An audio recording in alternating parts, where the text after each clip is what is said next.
In a small-town diner, the lunch rush is always the hardest. Customers stare and whisper as Addie moves between tables, her scarred face and arms drawing cruel comments and mocking laughter. The staff look away, pretending not to notice the humiliation. She endures it silently, day after day, until an accident tears her sleeve and reveals what lies beneath the scars. The revelation transforms everything in an instant. What these people see changes not just how they treat her, but how she sees herself. From which city in the world are you watching this video today? If this story resonates with you, consider subscribing for more stories about hidden strength and unexpected heroes. The morning light filtered through smudged windows of Oak Ridge Diner, casting long shadows across worn linoleum floors. Addie Thorne moved between tables with quiet efficiency, her movements precise and economical. Despite the summer heat, she wore her uniform sleeves pulled down, secured tightly at the wrists. "Order up for table 7, called Reggie from behind the counter, sliding 2 plates toward her without making eye contact. Addie nodded, gathering the plates with practiced ease. As she turned, she caught her reflection in the stainless steel coffee machine. Tired eyes and a face mapped with thin scars that traced down her neck before disappearing beneath her collar. She adjusted her sleeve, ensuring everything remained covered.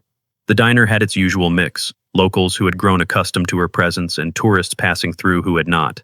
The latter always stared. Some whispered. A few asked inappropriate questions. Addie had developed a talent for becoming functionally invisible, a skill she had perfected long before civilian life.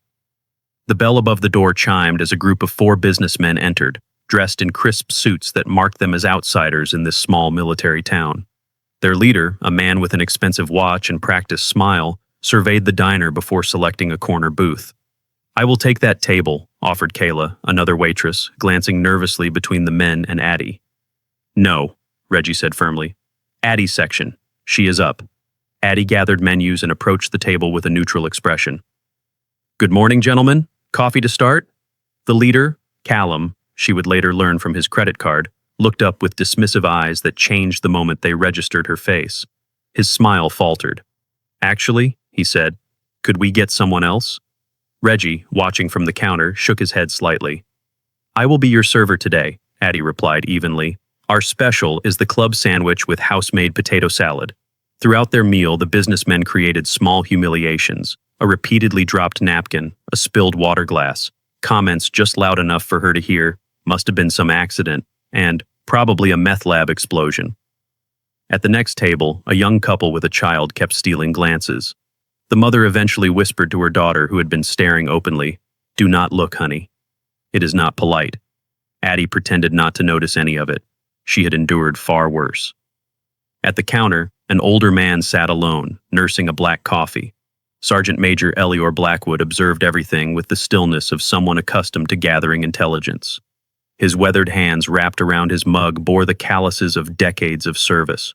His eyes tracked Addie's movements with growing curiosity, noting details others missed, the way she consistently scanned exits, her precise footwork despite a slight limp, how she positioned herself with her back to walls whenever possible. By noon, the lunch rush had transformed the quiet diner into a cacophony of clattering plates and overlapping conversations. Addie moved through it all like water around stones, adapting and flowing. When Callum requested a 4th refill of coffee, deliberately sloshing some onto the table for her to clean, Sergeant Major Blackwood frowned into his own cup. The table of businessmen had been at it for nearly an hour, small, petty cruelties that individually might be dismissed as rudeness, but collectively formed a pattern of targeted harassment. "More napkins when you get a chance, sweetheart," Callum called out, deliberately knocking his silverware to the floor as Addie passed with a loaded tray for another table. She completed her delivery before returning with napkins and bending to retrieve the dropped utensils. As she did, Callum caught the eye of one of his companions and smirked. "Quite the freak show they have working here," he said, voice pitched to Carrie. "Bad for business, if you ask me." Addie straightened, replaced the silverware with fresh ones, and asked in the same professional tone she had maintained all morning, "Will there be anything else?" "Yeah, actually, this coffee is cold. Get me a fresh cup." The coffee pot was nearly full and had been brewed less than 5 minutes ago. Nevertheless, Addie took his cup and returned to the counter. "That table giving you trouble?" asked Reggie, though his tone suggested he was more concerned about potential complaints than her well-being.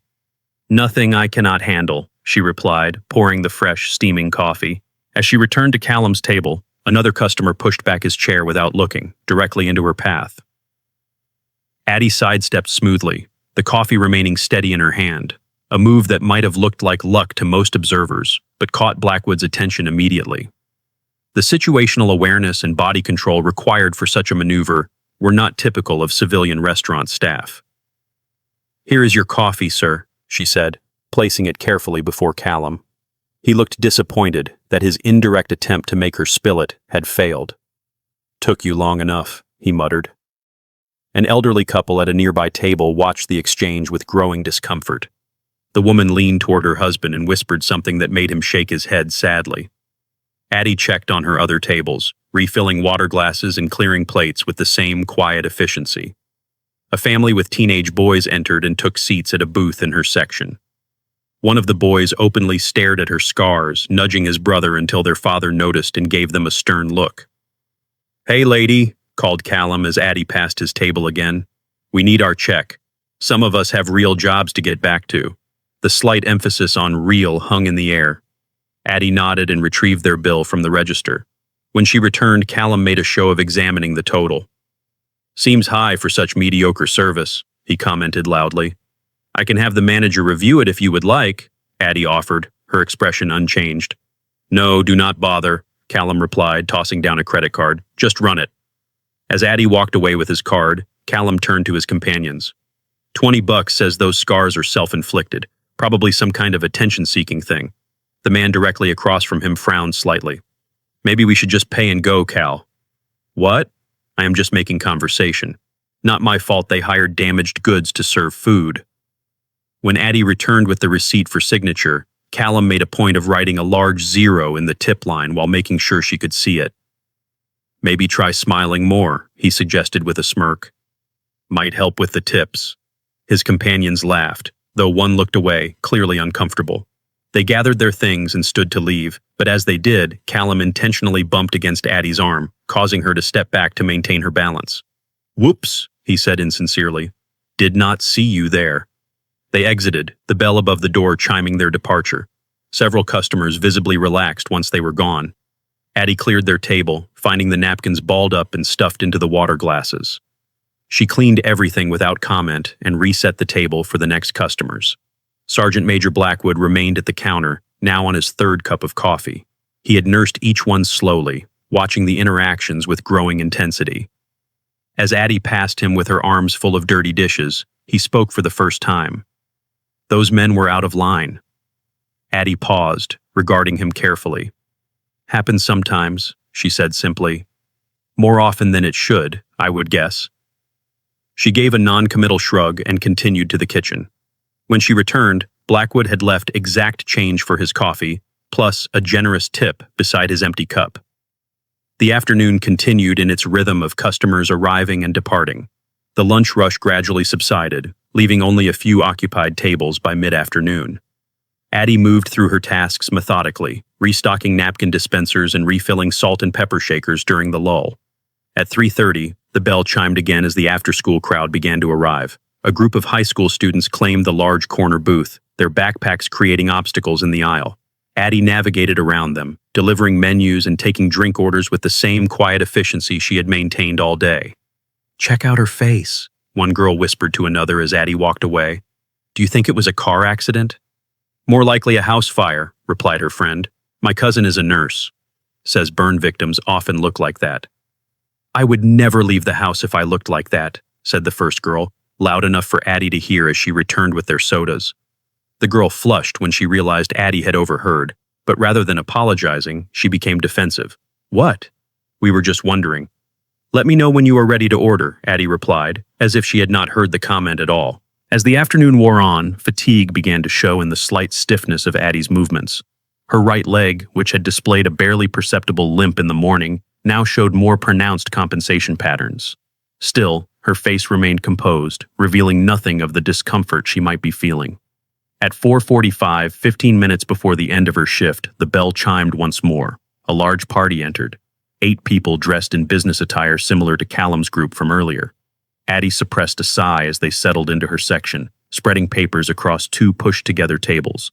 They were clearly coming from a meeting, their conversation animated and full of industry jargon.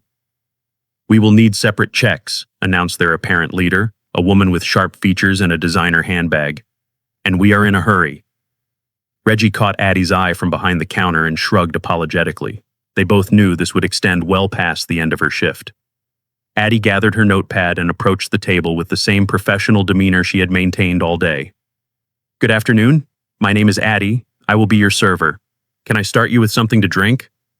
The business group kept Addie running for nearly an hour, their demands coming in rapid succession. More water, extra napkins, substitutions for menu items that were not typically allowed. Reggie had disappeared into his office, leaving Addie to handle their increasingly complicated requests alone. "This dressing is too tart," complained one man, pushing his salad away after a single bite. "The chicken is undercooked," declared another, though Addie could see it was perfectly done. The woman with the designer handbag snapped her fingers whenever she wanted Addie's attention, as if summoning a pet. Each time, Addie responded with the same calm professionalism, neither cowering nor showing irritation. As she delivered a fresh salad to replace the rejected one, the bell above the door chimed again. Callum and his group from earlier returned, laughing loudly as they claimed a booth in her section. "Oh, look, our favorite waitress is still here," Callum announced, his voice carrying across the diner. "Lucky us." Addie felt a flicker of something dark and cold move through her chest, but suppressed it immediately. She finished serving the business group before approaching Callum's table. "Back so soon?" she asked, her tone neutral. "We had such great service earlier, how could we stay away?" Callum replied with exaggerated enthusiasm, prompting snickers from his companions. "4 beers, whatever is on tap." "I will need to see ID," Addie said automatically. Callum rolled his eyes but produced his driver's license. His companions did the same. Addie checked each one methodically before nodding and heading to the bar section of the counter. As she pulled the tap handles, she was aware of Callum watching her, his gaze calculating and malicious. Sergeant Major Blackwood had returned and now sat at the far end of the counter, nursing a fresh coffee and observing the scene with increasing concern. "Here are your beers," Addie said, setting the glasses down on their table. "Are you ready to order food?" "We will let you know," Callum replied dismissively, turning back to his friends. Addie moved to check on the business group, now finishing their meals. The woman with the designer handbag held up an empty glass without looking at Addie. "More iced tea, no lemon this time. I specifically said no lemon earlier." She had not, but Addie simply took the glass without comment. Between the two demanding groups, Addie's movements became more mechanical, her energy visibly flagging as her shift extended well past its scheduled end. The other waitstaff had left, leaving her to cover the entire floor alone until the evening crew arrived. Kayla, scheduled for the dinner shift, came through the back entrance and paused in the doorway between the kitchen and dining room. "Wow, you got slammed," she observed, quickly tying her apron. "I can take over if you want."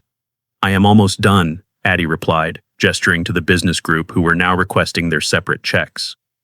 Kayla nodded, moving to cover a newly arrived couple at a window table. "Figured I would offer. You have been on your feet all day." Addie gave her a small, grateful nod before returning to process the 8 separate bills for the business group. As she distributed them, the woman with the designer handbag examined hers with a frown. "There is a mistake here. I did not order dessert." "The caramel cheesecake," Addie reminded her gently, "after your entree." "No, that is wrong. Take it off." Addie knew with certainty that the woman had ordered and consumed the dessert, but she simply nodded. "I will adjust that right away." As she walked back to the register, she heard the woman mutter to her colleague, "She is probably on pain medication." Makes them confused. Addie's shoulders tensed almost imperceptibly, but she continued to the register and removed the charge without complaint. Meanwhile, Callum's group had grown louder with each beer, their laughter taking on a harsher edge. They had ordered a platter of nachos to share but had made a deliberate mess of the table, scattering chips and toppings. "Oops," Callum said with feigned innocence as he knocked over a nearly full beer glass. The liquid poured across the table and onto the floor. "Clumsy me." Addie grabbed a towel from behind the counter and approached to clean up the spill. As she bent to wipe the floor, Callum's foot extended slightly, as if preparing to trip her when she stood. Sergeant Major Blackwood noticed the movement and cleared his throat loudly. "Careful there, sir," he said, his voice carrying the unmistakable authority of decades in command. "Wet floors can be treacherous." Callum withdrew his foot, shooting an annoyed glance at Blackwood before turning his attention back to Addie. "While you are down there are some chips under the table, too," he said with a smirk. Addie finished wiping the floor and straightened, ignoring the comment. "Would you like another beer to replace the spilled one?" "Obviously," Callum replied, his tone suggesting she was stupid for asking. The business group was finally preparing to leave, gathering their belongings and checking their phones. The woman with the designer handbag left exact change for her adjusted bill, not a penny more. Several others in her party followed suit, leaving minimal or no tips despite the extra work their complicated orders had created. As Addie cleared their table, she felt a wave of fatigue wash over her. Her right leg throbbed dully, a familiar pain she had learned to work through. She had been on her feet for nearly 10 hours now, most of them spent managing difficult customers. She carried a stack of plates to the kitchen, moving with the careful precision of someone accustomed to working through pain. When she returned to the dining room, Callum's group had finished their nachos and were now loudly debating whether to order another round or move on to a bar. "Hey, Scarface," Callum called out, deliberately using the cruel nickname. "Bring us the check." "We are done here." A hush fell over the diner at his words. Several customers looked up in shock, then quickly averted their eyes, unwilling to involve themselves. Kayla froze mid-step, a coffee pot in her hand, her expression horrified. Addie showed no reaction at all. She simply retrieved their check from the register and delivered it to the table. Callum made a show of examining the total. "Split it 4 ways," he instructed, handing her his credit card. His companions likewise produced their cards. Addie took them and returned to the register. Behind her, she could hear Callum entertaining his friends with more jokes at her expense. Bet she was pretty once, before whatever happened, though probably not pretty enough to be worth keeping around afterward. His companions laughed, though one at least had the decency to glance around uncomfortably.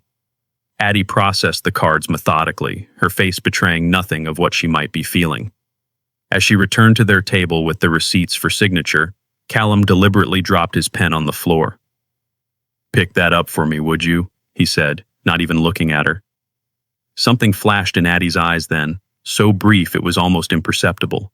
Not anger or hurt, but something colder and more dangerous, a look that would have been instantly recognizable to anyone who had seen combat. She bent to retrieve the pen, and as she straightened, Callum's friend chose that moment to push back his chair, directly into her path. Addie started to straighten, saw the chair moving toward her, and made a split-second adjustment to avoid collision. The movement was too sudden for her overworked body.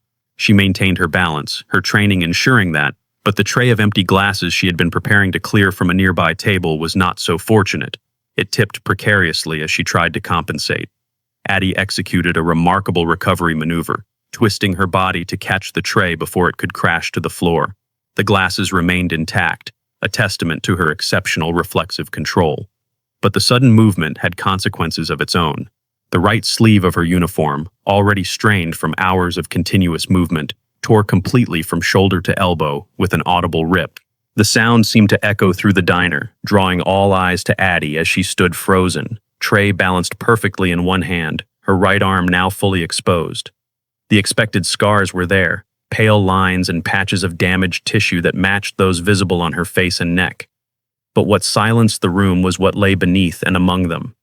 An unmistakable Navy SEAL trident tattoo, integrated with combat unit insignia.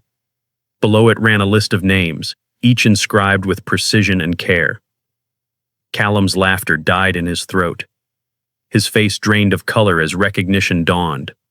One of his companions muttered an expletive under his breath. Addie remained perfectly still, her posture suddenly revealing what had been carefully concealed all day, the bearing of someone trained to command, to endure, to prevail against overwhelming odds. Sergeant Major Blackwood set down his coffee cup with a deliberate click that sounded unnaturally loud in the silence. He rose to his full height, back straight, shoulders squared, and crossed the diner with measured steps that fell into the unmistakable rhythm of a military march. When he reached Addie, he stood at perfect attention and rendered a crisp, regulation salute. "Lieutenant Commander Thorne," he said, his voice carrying in the silence. "3rd Special Warfare Task Group, Kabul Extraction, 2022.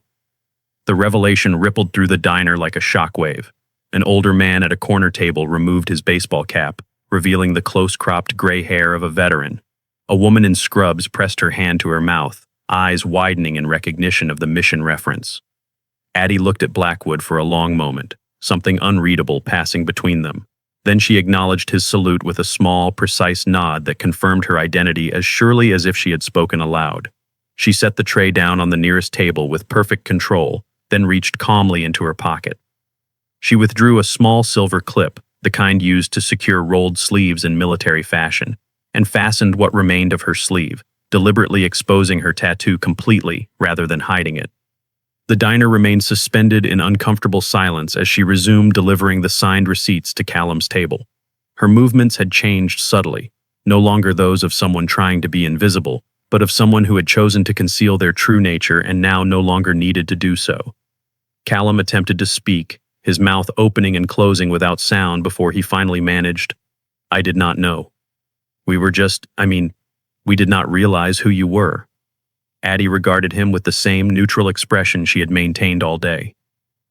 "Your receipt," she said simply, placing it before him. "Thank you for dining with us today."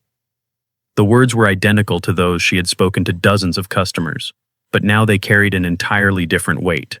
She turned and walked away, leaving Callum and his friends in stunned silence. Callum and his friends departed quickly, leaving behind a tip that bordered on excessive, a futile attempt at apology. The woman with the designer handbag, who had witnessed the entire exchange, stared openly at Addie before hastily gathering her belongings and exiting without making eye contact. The atmosphere in the diner had transformed.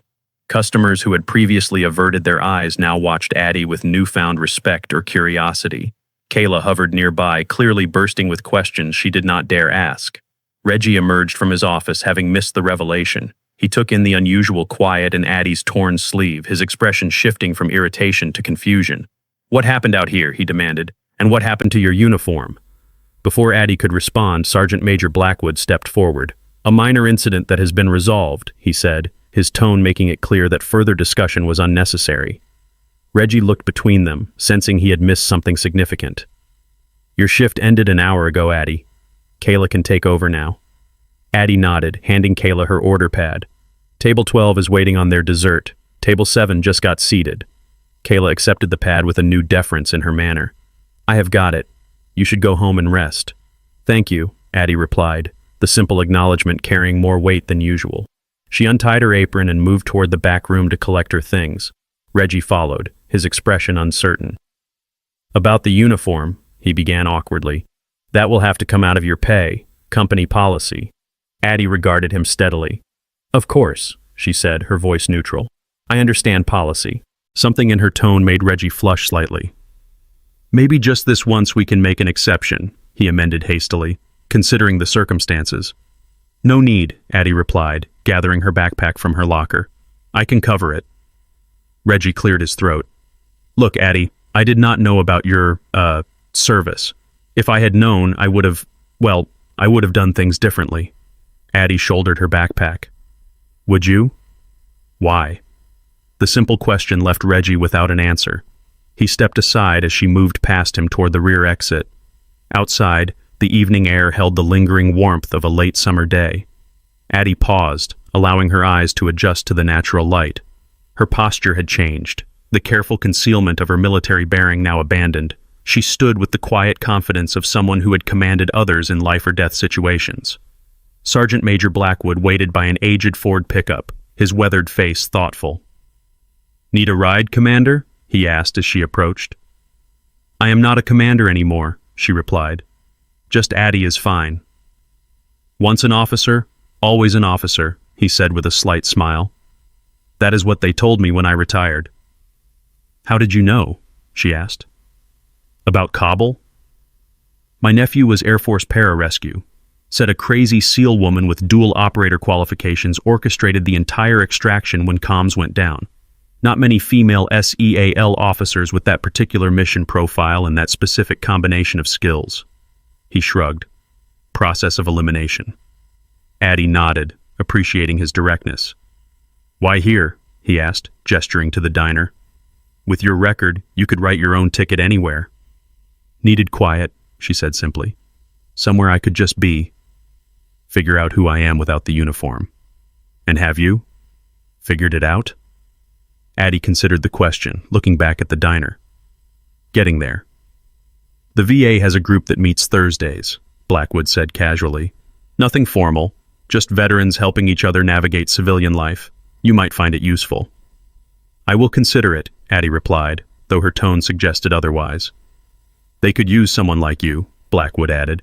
Someone who has been through what you have and come out the other side. Have I? Addie asked, her voice dropping slightly. Come out the other side?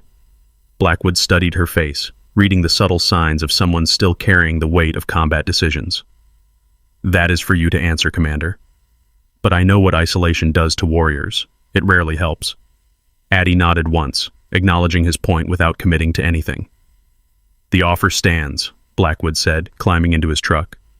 Ride or otherwise. Thank you, Addie replied, and for the first time that day, a ghost of a smile touched her lips. She declined his offer of a ride with a respectful nod and began walking toward her apartment building several blocks away. As she walked, people on the street reacted to her differently than they had that morning. Without her deliberately diminished posture and averted eyes, she projected a quiet authority that caused pedestrians to instinctively make way. As she approached her building, she spotted her elderly neighbor, Mr. Gaines, struggling with grocery bags at the entrance. Without hesitation, she moved to assist him. Thank you, dear, he said, not recognizing the significance of the tattoo now visible on her arm. These old hands do not work like they used to. Korea, he added, noticing her looking at the service cap on his head. Afghanistan and Syria, she replied quietly, the first time she had volunteered that information to anyone in town. His eyes widened with newfound respect, but not surprise. Thought so. You move like one of us. They rode the elevator in comfortable silence, the unspoken understanding of shared experience bridging the decades between their service. You ever talk to anyone about what happened over there? Mr. Gaines asked as they reached their floor. Not really, Addie admitted. Took me 30 years, the old man said. By then, most of what I needed to say had eaten holes in me from the inside. Do not make my mistake. Addie helped him bring his groceries to his apartment door, considering his words. If you ever need an ear, Mr. Gaines offered, I have got two. Neither works perfectly anymore, but they both still function. I appreciate that, Addie said, and meant it. Inside her modest apartment, Addie moved through her evening routine with the same precision she applied to everything. The space was Spartan but intentional. A small bookshelf filled with history and tactical analyses, a worn armchair positioned to view both the door and window, and a single wall bearing a framed purple heart and a photograph of her unit before the mission that had left her scarred and several of them dead. She showered, allowing the hot water to ease the ache in her right leg, where shrapnel had torn through muscle and bone. The doctors had called her recovery remarkable. They had not witnessed her pushing through rehabilitation exercises until she vomited from pain, determined to regain full functionality when they had told her she would likely always need assistance to walk. Dressed in comfortable civilian clothes, she prepared a simple dinner with the efficiency of someone accustomed to field rations. As she ate, she reviewed the day's events, analyzing what had happened with the same tactical assessment she would have applied to a military operation. Her cover had been blown. The careful anonymity she had constructed in this small town was compromised. The revelation would spread quickly, changing how people perceived and treated her. The question was whether to withdraw and relocate or adapt to the new reality. She sat on her small balcony as the sun set, casting the town in gold and shadow. Her phone buzzed with a text message from a number she recognized from the veteran support group that had been contacting her for months. Will you come speak tomorrow? They need to hear from someone who made it through. Addie stared at the message, her thumb hovering over the keyboard. For months, she had declined, preferring anonymity to recognition. But today had changed something, not just how others saw her, but perhaps how she saw herself. After a long moment, she typed, "Yes." She set down the phone and looked out at the town spread below her balcony. Tomorrow would bring questions she had avoided and memories she had suppressed.